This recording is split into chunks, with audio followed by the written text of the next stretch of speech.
Айнымалы резистор.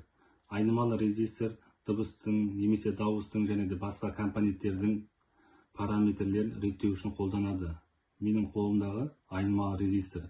Айнымалы резистордың 3 шығысы болады, яғни 3 аяғы. Бірінші, екінші, үшінші. Енді мына сыртқы екі аяғының ортасындағы кедергі тұрақты, яғни өзгермейді.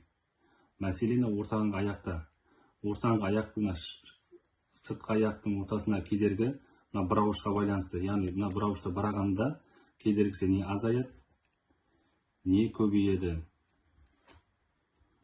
Енді бізде келесі түрі айнымалы резистордың подстрочный резистор. Бұның да 3 аяғы болады. 1, 2, 3. Бірақ бұның кедергісі құрылғыны бермей тұрып, өздері белгілейді.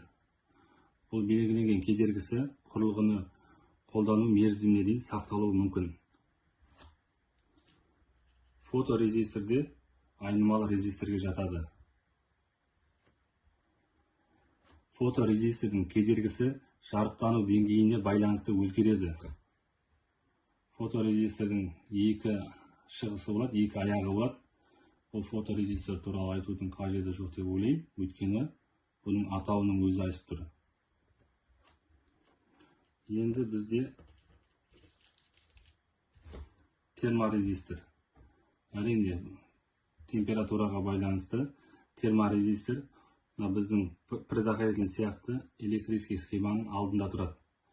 Яғни, короткий замыкание болса, ток көбейіп, терморезисторден номиналынан үлкен критичный ток өтеді.